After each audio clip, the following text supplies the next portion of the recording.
12시에 많은 참여 바랍니다. 자, 이어서 뉴욕 현지 연결해서요. 그동안 좀 쌓여 있었던 내용들 좀 체크를 해보도록 하겠습니다. 김한희 특파원, 안녕하십니까? 네, 안녕하세요. 네. 자, 미국 증시 입장에서는 3월이 좀 아쉽다라는 그런 생각이 드는데요. 크게 밀렸습니다. 어떻습니까?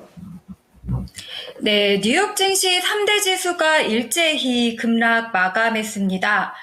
미국의 제조업 지표 둔화 속에 도널드 트럼프 대통령의 관세 위협과 엔비디아 급락까지 더해지면서 투심이 급격히 얼어붙은 건데요. 트럼프 대통령은 멕시코와 캐나다에 대한 25% 관세가 협상 없이 예정대로 시행될 것이라고 밝혔습니다.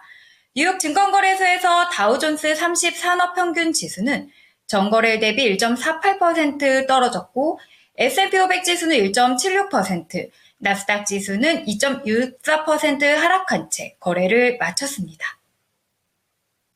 오늘 매그니피센트 7 모두 다 떨어졌는데요. 특히 엔비디아는 8.69% 급락했습니다. 트럼프의 반도체 관세 위협과 더불어 엔비디아 반도체가 말레이시아 등을 거쳐 중국에 밀반입됐다는 보도가 터지면서 추가 제재 우려가 높아졌습니다. 미국의 1,000억 달러의 투자 계획을 밝힌 TSMC도 4.17% 하락했습니다. 세계 최대 반도체 파운드리 TSMC는 미국 내 반도체 제조 공장에 향후 4년간 1,000억 달러를 투자하고 향후 몇 년간 반도체 공장 5곳을 추가로 건설할 계획이라고 발표했습니다. 트럼프 미국 대통령이 수입 반도체에 대한 관세 부과를 예고한 가운데 선제적으로 대응에 나선 것으로 보입니다. 테슬라의 경우 개장 전에 모건 스탠리의 긍정적 의견에 오전장에서 2% 넘게 급등하다가 급락세로 방향을 틀어 결국 2.84% 내렸습니다. AI 서버업체들도 폭락했습니다. 슈퍼 마이크로 컴퓨터는 오전 4%대의 낙폭에서 막판 낙폭이 대거 확대돼 결국 13% 떨어졌습니다. 델은 7%, 휴렛패커드 엔터프라이즈는 4% 급락했습니다. 양자 컴퓨팅 종목들도 추락했는데요. 아이온큐가 5.94%, 리게티는 8% 떨어졌습니다. 퀀텀 컴퓨팅과 디웨이브는 10%대나 추락했습니다. 지난 주말 트럼프 대통령이 가상자산을 전략적으로 비축하겠다고 밝힌 후 랠리를 펼쳤던 가상자산 관련주는 다시 하락했습니다. 마이크로 스트래티지는 1.77% 내렸고 코인베이스는 4.58% 밀렸습니다. 멕시코에 생산기지를 둔 미국 자동차 업체 제너럴 모터스는 3.56%, 포드도 1.68% 하락했습니다.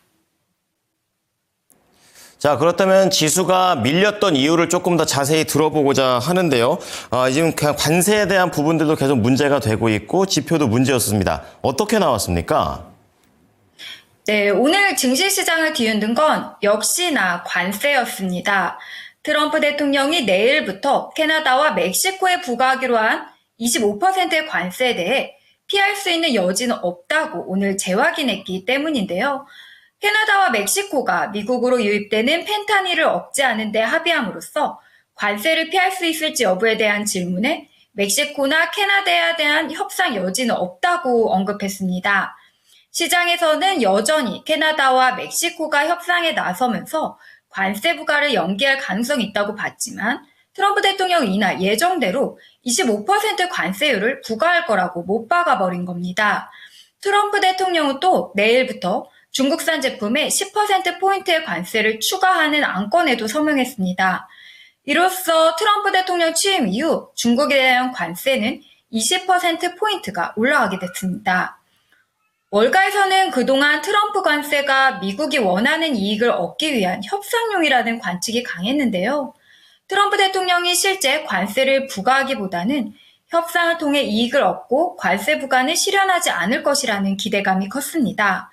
하지만 이날 트럼프 대통령이 관세 부과를 재확인하면서 투자 심리가 급격하게 악화된 겁니다. 오늘 발표된 제조업 둔화도 투심을 짓눌렀는데요.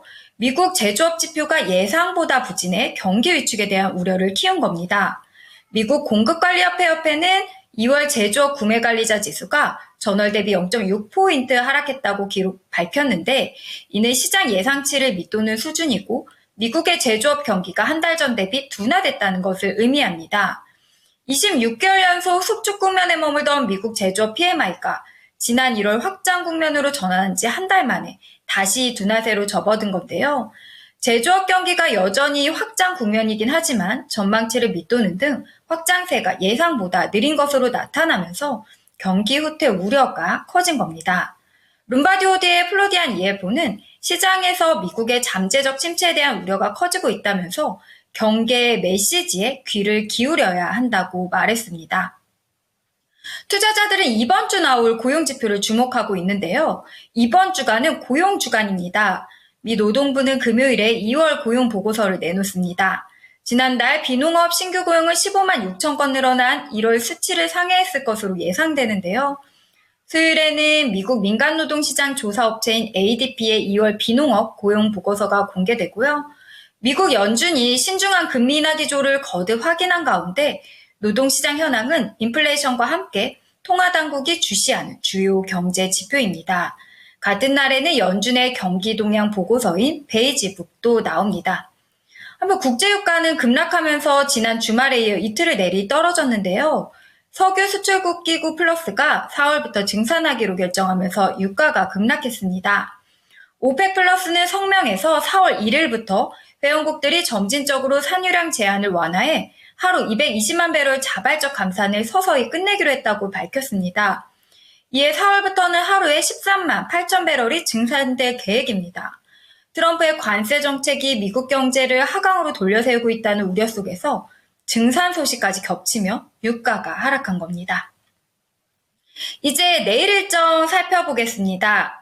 내일은 미 연준 인사들 발언이 있는데요. 존 윌리엄스 뉴욕 연은 총재와 토마스 바킨 리치먼드 연은 총재 연설이 예정돼 있습니다. 또한 실제 내일이 관세가 실제 적용되는 날인 만큼 트럼프의 입을 계속 주시해야 할 것으로 보입니다. 자, 이제 관세와 관련된 부분 계속해서 언급을 해주셨고 고용지표도 잘 지켜보겠습니다. 오늘 말씀 감사합니다. 네, 감사합니다. 지금까지 모닝인 뉴욕이었습니다.